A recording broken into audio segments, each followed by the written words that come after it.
What's going on, world? What's going on, everybody out there on YouTube? This is poor Mans Prepper here.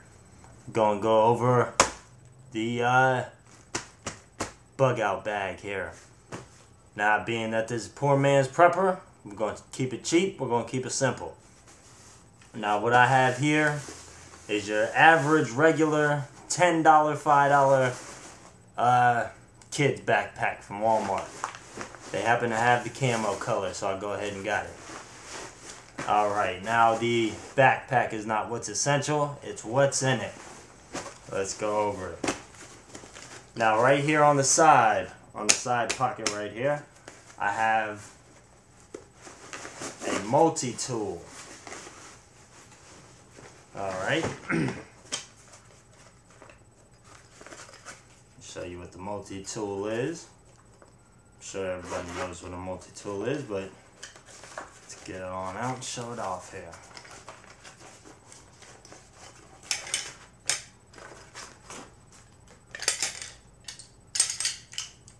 This is from the dollar store, the Chinese dollar store at my local flea market.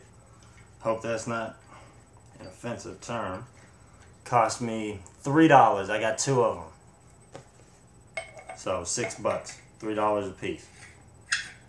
Screw it together.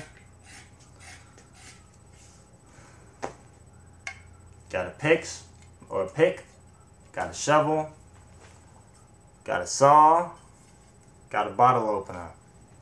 Other one I got a compass on the end of it. You could also screw it this way and just have a shovel to scoop, or I guess you could put it the other way. Don't quite know what you could use for that. I guess a weapon, a stabbing weapon if you wanted to. So that's what you got there.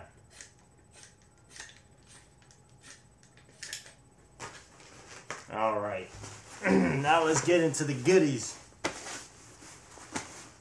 Got front pouch. What do we got in the front pouch here? Bungee cord. Never know when you could use one of these bungee cords. Sharpie. Always good to have a Sharpie just in case. Rope. You always need rope. Knife. This here is just a cheap knife. I heard a good statistic that every bug out bag should have at least 3 knives. A small one, medium-sized one, and a large one. I have 3 in here, so we'll get to them all. It's a nice, good-sized knife for hacking at stuff, whatever you might need to do with it. And of course, flashlight. Well, it's working just a second ago.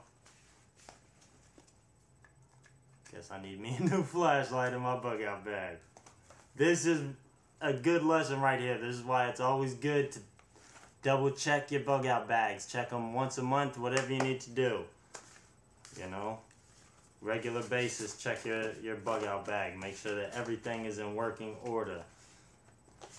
Make sure you don't have any garbage in your bug out bag.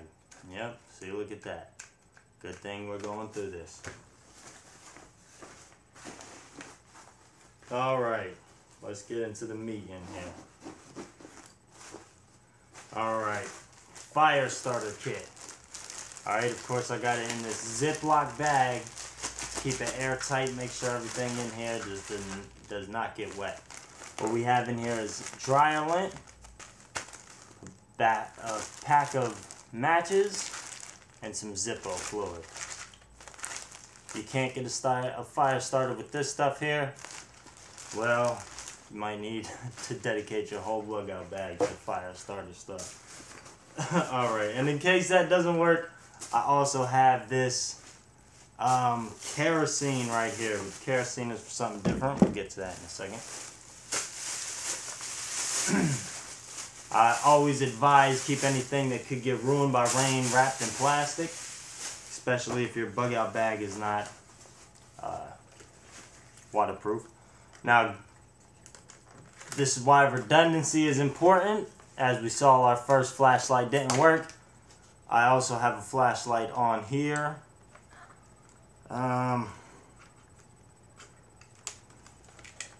It's not coming on at the moment, but that's because this is a dynamo.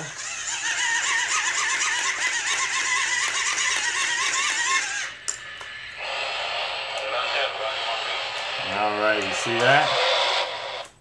No batteries necessary. This is an amazing tool. Okay, unless you want to be filling your whole bag up with batteries, any kind of dynamo tool is awesome. Always going to have a flashlight unless, of course, the bulb breaks. Got a compass on here.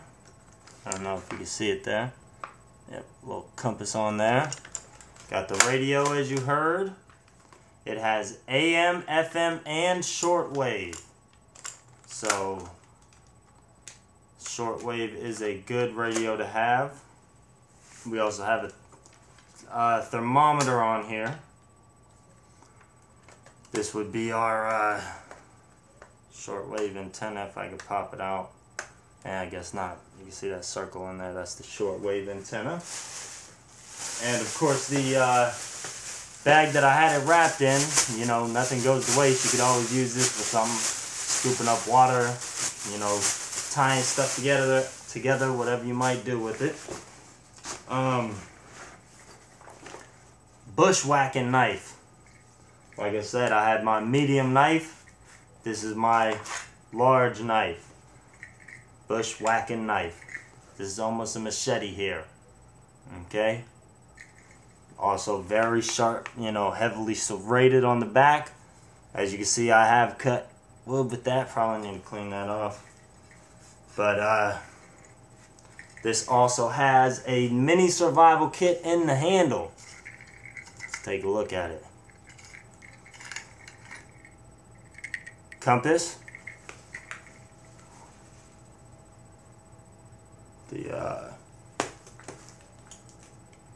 I have some toilet paper stuffed down in there, some tissue stuffed down in there for two reasons. For emergency kindling, and because, as you could hear, if I did not have it stuffed down in there, you know, you could hear the little kit bumping around in there. Let's take a look.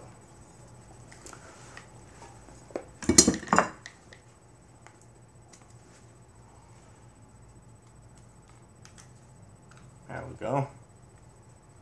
We have a couple of matches in here. Flint for sparking the matches on. Some thread. Needles and thread. There's needles and thread on there.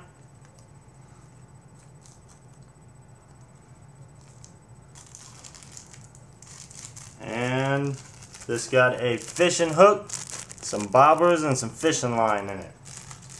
And it's got a little lead weight on it. You know? So, it's a nice little knife to have. Got its own personal little bug out bag in the handle. Pretty good stuff there. Got some baby powder. This isn't a necessity. This is just something for comfort. You know, especially in the hot climate. If you live in a hot tropical climate like I do, baby powder is a good thing to have, you know, because you will be sweating. Baby powder.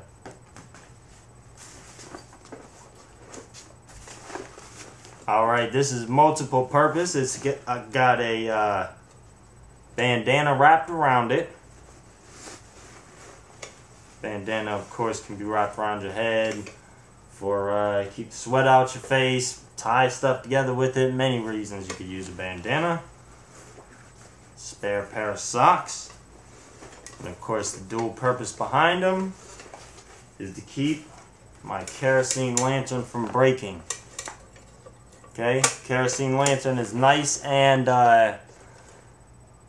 you know, low tech. That's why I like the problem we have with our flashlight. We're not going to have that problem with this kerosene lantern. Low tech. That's also why I have this fuel in there. I'm not an expert, but this is enough fuel to keep this kerosene lantern going for quite some time.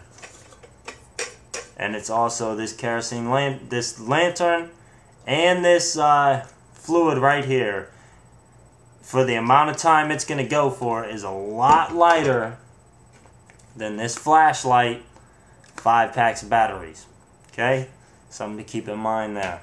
And also, you know, you have your light bulb break on this, or you have it get wet. This is out of commission. This right here, kerosene lantern, you know, sort of smashing it on the ground. And even if you smash it on the ground, you could still use it. It's just not as safe. But, you know, there's not much you could do to put this out of commission. Even if you get it full of water, you can still use it. I got tiki torches out there. Get full of water, I just pour the water out, put some more liquid in there, light them up. They work perfectly fine. You know, there's not much you could do to this to get it to not work. Okay? You know, that's good stuff to think about when you're packing your bug out bag.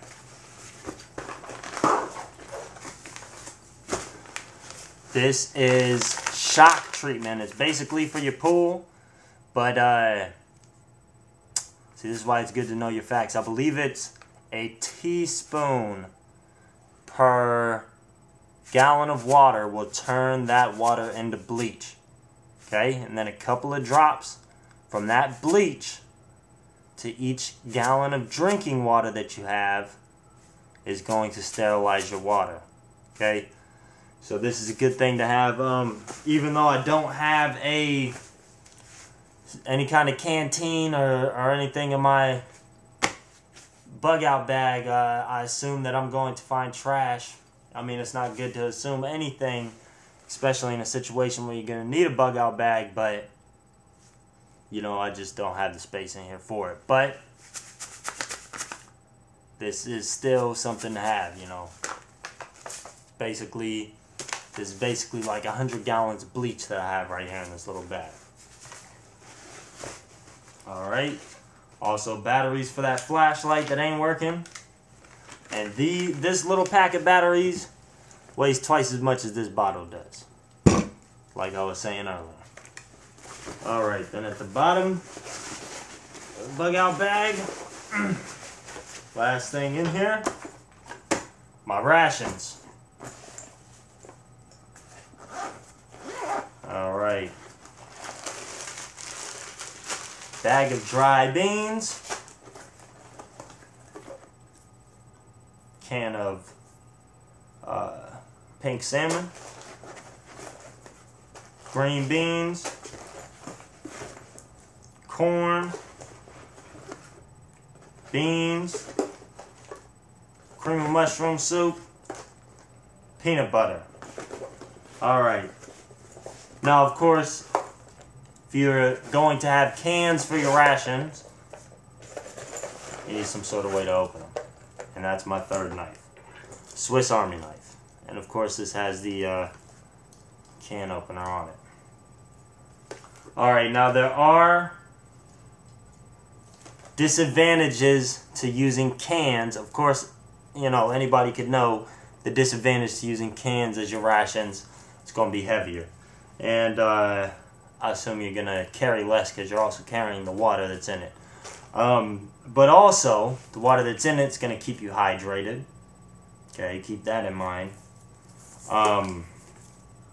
There isn't any real specific reasoning behind all of my food choices here except for the peanut butter.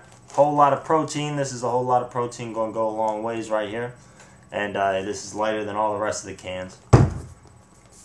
Then, of course, we just got a couple of vegetables in there. I probably could have replaced those with beans and, you know, been better off. Beans, a lot of protein. Cream of mushroom soup. You know, I could probably replace this with something else. Some sort of meat. That's what the pink salmon is for. Some sort of meat. Okay? And then the dry beans, because this is, of course, lighter than the cans. This is something that I'm going to be able to cook in one of these cans once I empty one of them out. So, you know, we got dual purpose there as well. And basically the reasoning behind my food rations here is because since this is poor man's prepping, you know, we got cheap food. MREs and freeze-dried food can get expensive. Even beef jerky and stuff like that, it can get expensive. Even canned food can get expensive nowadays. But dried beans, cans, peanut butter, you know, this cheap stuff. This entire bug out bag, if I was to add up how much I paid for all this stuff, it wouldn't go over 50 bucks.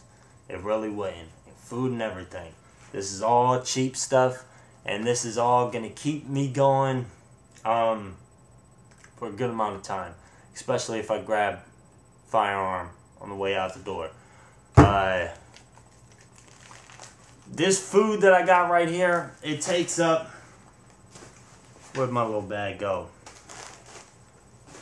I don't know, but you saw the little black bag. It takes up basically this bottom portion of my bug out bag. And I would say it's probably more than, for me, this amount of food is going to last me more than 72 hours. This amount of food, if I proportion it right, might last me a week. Really might. So anyways, yeah, that's my little bug out bag. Cheap to make, cheap to maintain. As we saw with the flashlight, it's something that you need to check from time to time. And with the canned food, it's something that you should rotate out. I would suggest at least every 6 months with canned food. You know, they're going to last longer than that, but you don't know how long you're going to have between the point of when you have to grab your bug out bag and then when you're going to be eating that food. So keep it rotated out. Keep your electronics checked on. Keep your fire pack, you know, your fire starter pack checked on. Make sure that it's not wet. And if you have any liquid chemicals in your bag, keep them checked on and make sure that they're not leaking in there. And yep, that's my bug out bag on a budget here. And until next time, this is Joel with Poor Man's Preppin'.